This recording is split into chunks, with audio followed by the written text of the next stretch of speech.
Assalamualaikum warahmatullahi wabarakatuh. Alhamdulillah rabbil alamin wa bihi nasta'inu ala umuri dunya waddin. Wassalatu wassalamu ala asyrafil anbiya wal mursalin nabiyina Muhammadin wa ala alihi wa ashabihi ajma'in. Para pemirsa yang Allah Subhanahu wa taala, alhamdulillah kembali Allah Subhanahu wa taala mempertemukan kita dalam majlis yang insyaallah diberkahi oleh Allah Subhanahu wa taala, yaitu majlis kita dalam membekali diri untuk menyambut datangnya bulan Ramadan. Yang mana di dalam majlis ini insyaallah kita akan mengambil faedah-faedah ilmu dari apa yang telah disampaikan oleh Fadilatul Syekh Muhammad bin Shalih Al-Utsaimin dalam kitab beliau Syarh Dzil Jalali wal Ikram, Fathu Dzil Jalali wal Ikram bi Syarhi Bulughil Maram.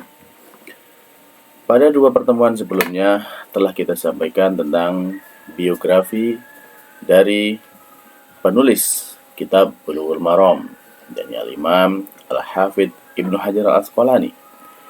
Dan kemudian juga secara singkat telah kita sampaikan dari biografi pensyarah, yakni Syekh Muhammad bin Shalih Al-Utsaimin. Maka insyaallah sekarang pada kesempatan kali ini kita akan masuk ke dalam kitab Fath Dzil Jalali wal Ikram bi Syarhi Bulughil Maram. Langsung saja kita masuk ke dalam kitab. Syekh Al-Utsaimin dalam kitab ini mengawali dengan membuat pengantar dari kitab Syam dalam kitab Bulughul Maram ini, yang mana beliau mengatakan kepada kita bahwasanya para ulama, semoga Allah merahmati mereka semuanya, mereka menjadikan pada masing-masing jenis kitab dan juga pada macam-macam bab, pada setiap pembahasan di sana ada pasal-pasal ya secara umum demikian. Misalkan kitab Thaharah, maka di sana ada macam-macam pembahasan seperti wudu, tentang air, tentang istinja, tayamum, pembahasan tentang haid dan lain sebagainya. Demikian juga dalam kitab Syam, maka di sana juga disebutkan tentang pahala puasa, kemudian juga apa yang membatalkan puasa, termasuk juga adab-adab tentang puasa, dan yang seperti itu. Maka sebagai awalan atau dalam pembahasan kitab ini, Syekh Muhammad bin Shalih Al-Utsaimin rahimahullah membuat sebuah bab, yaitu tentang mafhum as-siyam wa hikmah wa hikamihi. Apa atau tentang pengertian dari puasa itu dan juga hikmahnya. Maka pada pertemuan kali ini mungkin kita akan membahas tentang pengertian atau makna dari puasa itu dan juga tentang kedudukan puasa itu dalam Islam. Baik, langsung saja. Puasa secara bahasa itu artinya adalah menahan. Ya, sebagaimana dijelaskan dalam bait-bait syair Arab, memang di sana makna dari puasa itu adalah menahan. Demikian pula kalau kita misalkan lihat penggunaan kata puasa dalam Al-Quran, kita lihat Allah Subhanahu wa taala berfirman, "Faquli inni nazartu lirrahmani shauma." Ini adalah ucapan dari Ibunda Maryam, yang mana beliau mengatakan, maka katakanlah, Allah berfirman kepada Maryam, katakanlah olehmu wahai Maryam, sesungguhnya aku telah bernazar kepada Zat yang Maha Rahman bahwasanya saya berpuasa. Maksudnya adalah menahan diri, yaitu untuk tidak berbicara.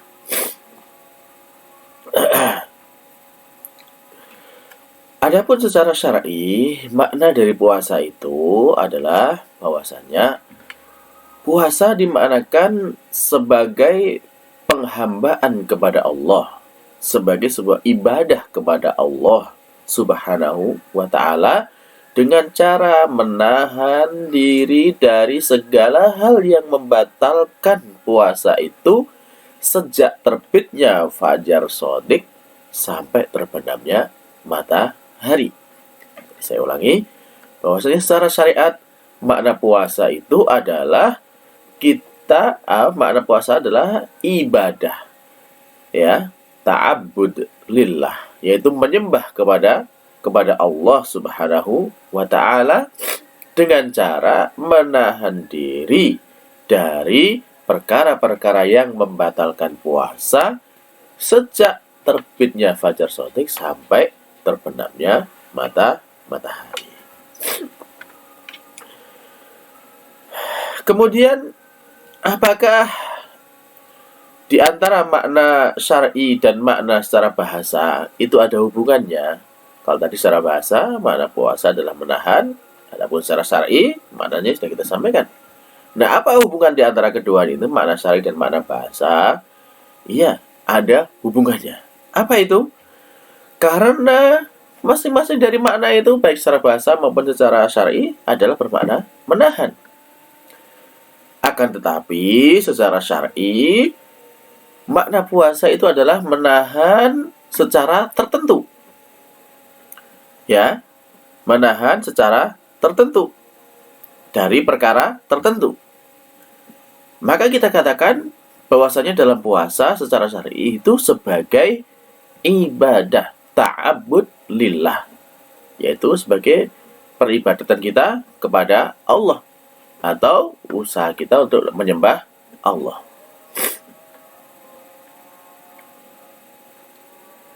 Maka ini ada sebagai sebuah perkara yang harus tidak boleh tidak. Kenapa demikian? Ya, karena telah disebutkan bahwasanya dalam pengertian ini puasa itu sebagai bentuk ibadah. Dan juga demikian ibadah-ibadah yang lain seperti sholat. Maka kita katakan bahwasanya sholat juga sebagai ibadah. Maka pengertiannya juga sebagai peribadatan kita kepada Allah Ta'ala. Ya, tentang pengertian sholat ya, sebagai peribadahan kita kepada Allah Ta'ala melalui ucapan, perbuatan yang sudah diketahui. Demikian juga zakat adalah sebagai ibadah kepada Allah Subhanahu wa taala dengan memberikan harta yang dikhususkan sesuai dengan apa yang telah disyariatkan. Maka demikianlah. Jadi penting sekali ditekankan bahwasanya ini adalah sebagai bentuk ibadah. Yang mana ibadah ini tentu berbeda dengan yang di luar ibadah. Karena banyak ya orang-orang yang juga berpuasa tetapi bukan karena Allah Subhanahu wa taala atau bukan untuk beribadah kepada Allah Subhanahu wa taala. Baik, jadi seperti itulah bahwasanya yang menjadi penekanan kita untuk memahami makna puasa ini adalah puasa sebagai bentuk ibadah kepada Allah Subhanahu wa taala.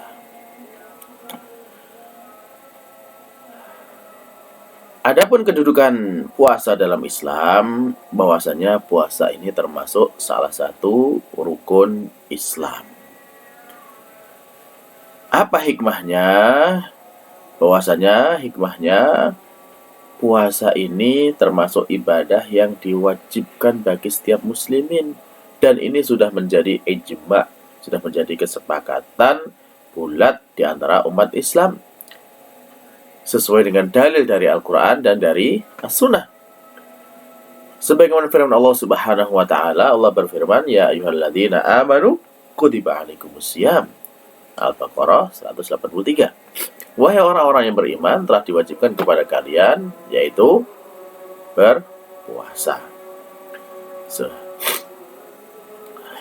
Artinya Allah telah mewajibkan, memfardukan puasa tersebut. Demikian juga sabda Nabi Muhammad SAW, "Idza ra'aitumuhu fasumuh." Apabila kalian melihat hilal, maka berpuasalah. Berpuasalah. Maka perintah di Nabi di sini adalah perintah untuk menunjukkan perkara yang wajib.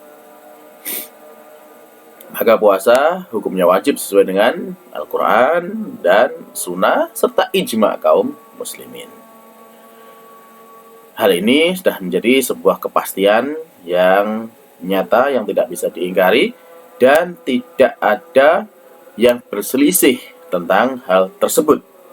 Baik itu mereka yang termasuk ahli sunnah ataupun yang ahli bid'ah pun sama. Mereka mengakui bahwasanya puasa itu adalah termasuk rukun Islam yang wajib diamalkan oleh setiap umat Islam.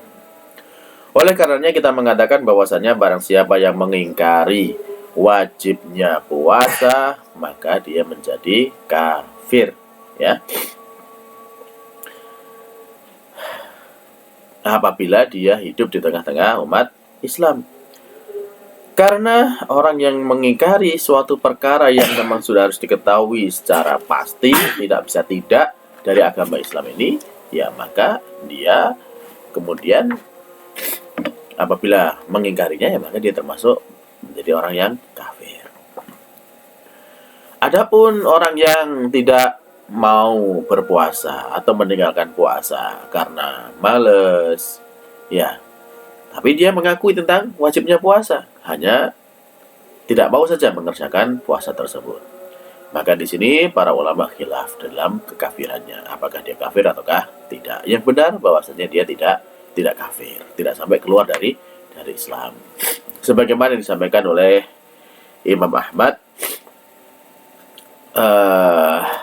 dalam satu riwayat dari Imam Ahmad, beliau mengatakan bahwasanya orang ini termasuk orang yang kafir juga, dengan alasan bahwasanya dia telah meninggalkan salah satu rukun dari rukun-rukun Islam.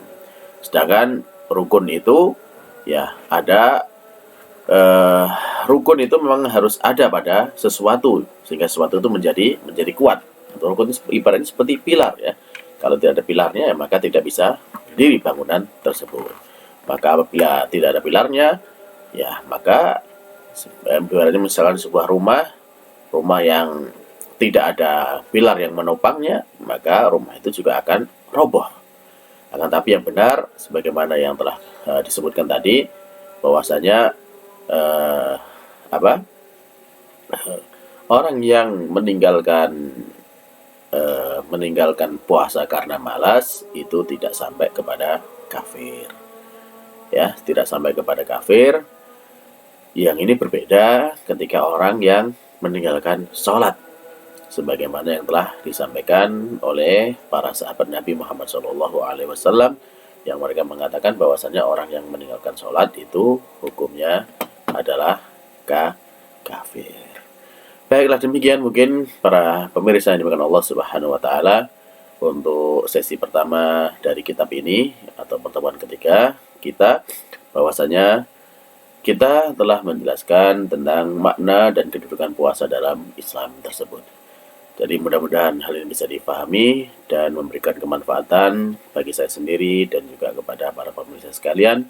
Dan semoga Allah Subhanahu wa taala menyampaikan kita ke dalam bulan Ramadan dan memberikan nikmat kepada kita semuanya untuk bisa beribadah di bulan Ramadan dengan sebaik-baik ibadah, dan kemudian Allah Subhanahu wa taala menerima semua ibadah kita di bulan Ramadan, dan kemudian Allah Subhanahu wa taala menjadikan kita termasuk hamba-hambanya yang bertakwa setelah dari bulan Ramadan tersebut. Akhirul kalam, wabillahi taufiq wal hidayah wa ridha wal hidayah. Subhanakallahumma rabbana wa bihamdika asyhadu an la ilaha illa anta astaghfiruka wa atubu ilaik. Wassalamualaikum warahmatullahi wabarakatuh.